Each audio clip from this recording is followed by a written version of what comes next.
Bien, entonces lo que quería dar cuenta es que la historia tiene como móvil, dentro de esta comprensión, la historia tendría como móvil un conflicto entre fuerzas antagónicas y un contexto histórico se va a caracterizar por un conflicto determinado entre determinadas fuerzas antagónicas.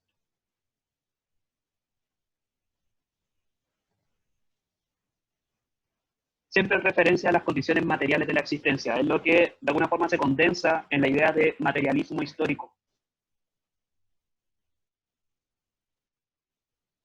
Y si quisiéramos ser más precisos, pero me parece que puede venir a complejizar más las cosas, el devenir dialéctico del materialismo histórico. Y con devenir dialéctico hacemos referencia a este conflicto antagónico entre fuerzas que movilizan a la historia.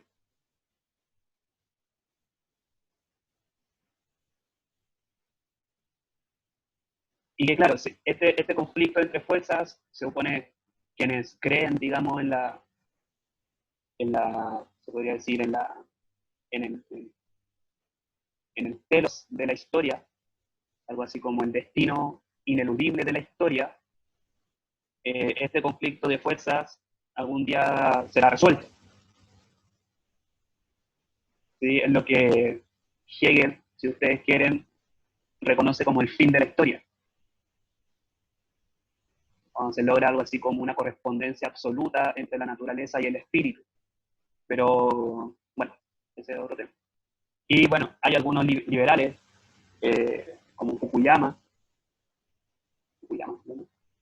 Que escribe de que el liberalismo vendría a ser el fin de la historia, apropiándose justamente del telos de Hegel. Bien. Pero a mí me interesa que quede claro la idea de historia que se está poniendo en juego en esta comprensión. Es decir, una historia que tiene como móvil el conflicto antagónico entre fuerzas, en referencia a las condiciones materiales de la existencia. Y me interesa que se entienda el contexto histórico caracterizado por un conflicto entre determinadas fuerzas antagónicas. ¿Sí? Entonces, si quisiéramos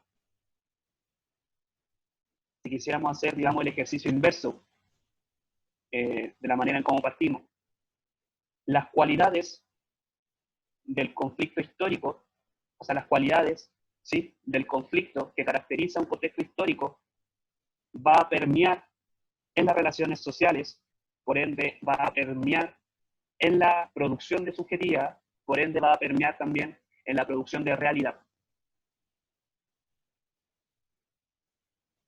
Me gustaría que hiciéramos ese ejercicio. Ahora, no es tan procesual. Todo esto se supone que pasa en una foto, pasa en el instante. ¿Sí? Solo que lo estamos abordando así nato. ¿Puedes repetir las tres cosas que dijiste? Si puedo, Permea las relaciones. ¿Qué más? ¿sí? Va a permear el conflicto que caracteriza un contexto histórico, va a permear las relaciones sociales, las condiciones subjetivas y la producción de realidad. Estamos haciendo el ejercicio inverso del cómo partimos. ¿Sí? Porque habíamos partido así.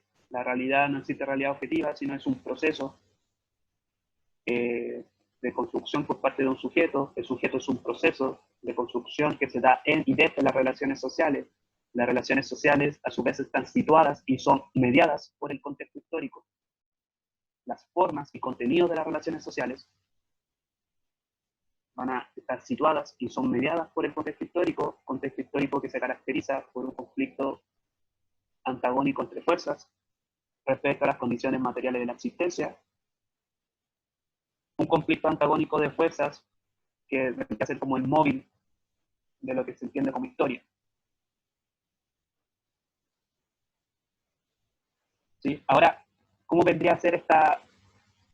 Porque claro, decimos, el conflicto que caracteriza a un contexto histórico va a permear o va a mediar las relaciones sociales. ¿Y cómo se sugiere que se produce, digamos, esta mediación es mediante la proyección simbólica, se podría decir, del conflicto. Mediante la ideología, mediante el sentido común, el lenguaje.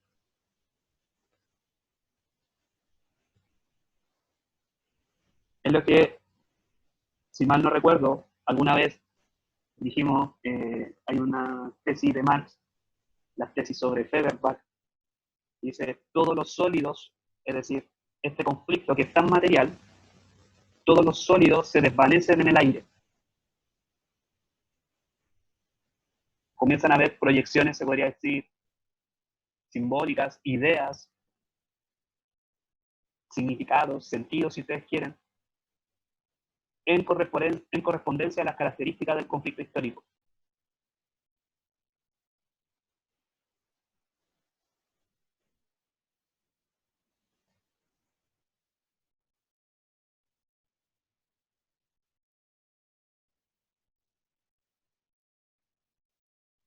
¿Sí?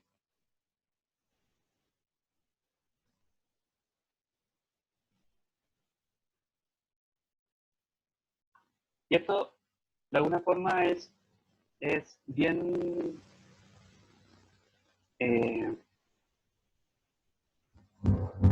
me parece que queda muy bien ilustrado en, digamos, en los principios generales de la educación popular.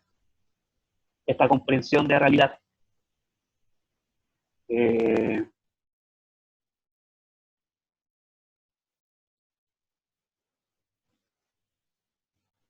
Pero antes de eso, me pasé. Bien, pregunta, comentario respecto a esto.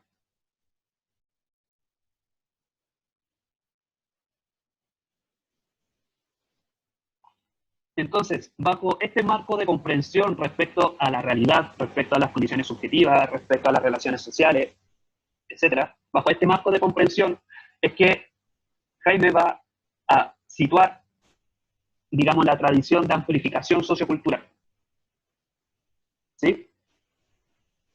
Donde el objeto de intervención van a ser las relaciones sociales.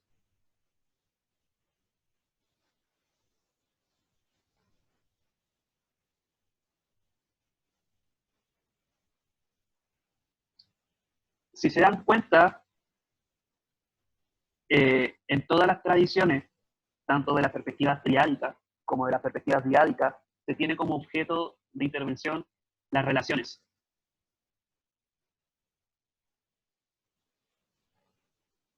Cada cual la menciona de, digamos, de distinta manera. Dentro de la tradición de desarrollo de competencia, decíamos que son las relaciones de influencia. Dentro de la tradición de intervención en red 1, decíamos que son las relaciones de interdependencia. Dentro de la tradición de intervención en red 2, decíamos que son las relaciones de intercambio y negociación simbólica. Y acá estamos hablando de las relaciones sociales. Eso de alguna forma, esa transversalidad de la importancia que tiene la relación independiente de la tradición de intervención, te da también a conocer una cualidad distintiva de la psicología comunitaria, que se va a situar, digamos, en el entre, se podría decir, el individuo, su entorno, el sujeto y su sistema, el sujeto-sujeto. Es ya de por sí una comprensión psicosocial de la realidad. Está lejos de solamente remitirse a cuestiones internas, individuales, etc. Eso es un punto que me gustaría rescatar. Bien, estamos en la tradición de amplificación sociocultural. El objeto de intervención, entonces, son las relaciones sociales. El problema serán aquellas relaciones sociales que, como dice acá, obstaculicen y o impidan el potencial de autodeterminación histórica. ¿Puede repetir eso, por favor? Está están viendo el esquema, ¿cierto? O sea, el Power, ¿sí? Sí. Acá. Relaciones sociales.